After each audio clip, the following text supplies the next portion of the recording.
प्रशासन आणि महानगरपालिका याच्यावरती जे की आता अन्यायकारक जे अतिक्रमणाची कारवाई चालू आहे, सर्व क्षेत्रीय कार्यालय आणि महानगरपालिका आयुक्त नवलकिशोरजी यांना आम्ही पुणे जिल्हा डेव्हलपमेंट संघाकडून पत्रव्यवहार केलेला आहे आणि ही कारवाई थांबवण्याकरता विनंती केली। पहिल्यांदा व्यापाऱ्यांची चर्चा होईल, अनधिकृत जी काही कारवाई असेल त्याकरता संघटनेने कायम सपोर्ट केलेला आहे, कुठल्या प्रकारे मध्ये हस्तक्षेप करत नाही। परंतु आता जे कारवाई चालू आहे टार्गेटेड कारवाई आहेत आणि फक्त पैसे खायची कामं चालू आहेत। महानगरपालिका जिथं कारवाई करायची तिथं करत नाही, जिथं अनऑथोराइज जे बांधकामं आहेत, पक्की मोठे मोठे बिल्डिंग आहेत, गोडाऊन आहेत, शेड आहेत, हे कुठले अधिकाऱ्यांचे किंवा यांचे जे हप्ते चालू आहेत त्यांना मात्र कुठे काही करत नाही आणि सामान्य नागरिकाला, सामान्य व्यापाऱ्याला रोज टार्गेट करून ठराविक कारवाई केल्या जातात आणि बऱ्याच ठिकाणी ज्यांचे अर्ज आहेत त्यांच्या सुद्धा त्यांच्या फ्लॅटमध्ये असतील, बाकी ठिकाणी असतील, अनधिकृत बांधकामं खूप आहेत।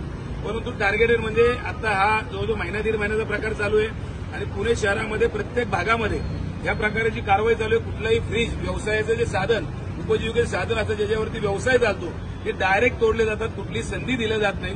कारण नसताना कुणातरी त्यांच्या गाडीवरचे जे कामगार आहेत स्लम एरियातले, ते प्रॉपरली फोन करून सांगतात की आम्ही कारवाईला येतो, हे करा। त्यांचे पैसे, ज्यांचे हप्ते जातात त्यांना मात्र अगोदर कळलं जातं कारवाई होणार आहे, तिथं असं करू नका।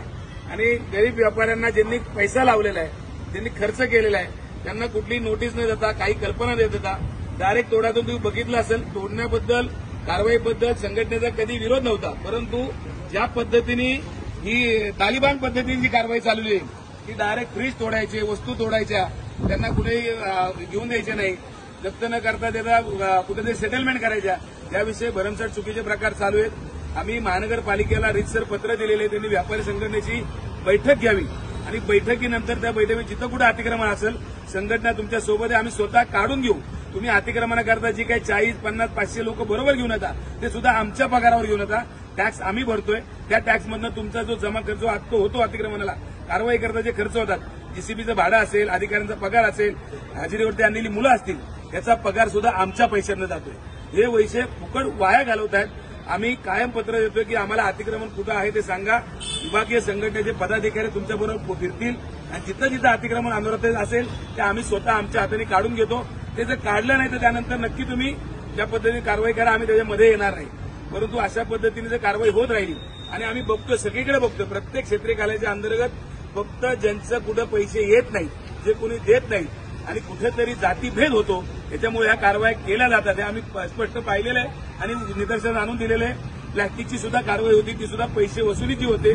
कॅरी बॅग यांना बंद करायची नाही महानगरपालिकेला, त्यांना फक्त महिन्याला हप्ते पाहिजेत आणि या अधिकाऱ्यांचं वाक्य आहे की आम्हाला एवढे महिन्याला पैसे द्या, तुम्ही कॅरी बॅग चालू द्या। शहर आमचं आहे, महाराष्ट्र आमचा आहे, तो सुधारला पाहिजे, तो स्वच्छ झाला पाहिजे, याकरता आम्ही प्रयत्न करतो। पण अधिकाऱ्यांची ती नीतिमत्ता नाही, त्यांना फक्त टार्गेट दिलं, एवढी वसुली पाहिजे आणि ती वसुली त्यांच्याकडनं केली जाते। आजही आम्ही या व्हिडिओच्या माध्यमातून विनंती करतो की तुम्ही मीटिंग घ्या, मीटिंग वाईज आम्ही क्षेत्रीय अधिकारी त्यामध्ये असू द्या, अतिक्रमण विभागाचे अधिकारी असू द्यात आणि आरोग्य विभागाचे अधिकारी असू, त्यांच्यामध्ये संलग्न मीटिंग झाली पाहिजे आणि त्या मीटिंगच्या माध्यमातून काही सूचना दिल्या पाहिजेत, त्याचं पालन आम्ही नक्की करू। आणि जर होत नसेल तर नक्की मात्र पुणे शहरामध्ये, महाराष्ट्रामध्ये बंद केल्याशिवाय राहणार नाही आणि आंदोलन केल्याशिवाय राहणार नाही। जय हिंद, जय महाराष्ट्र, जय व्यापार।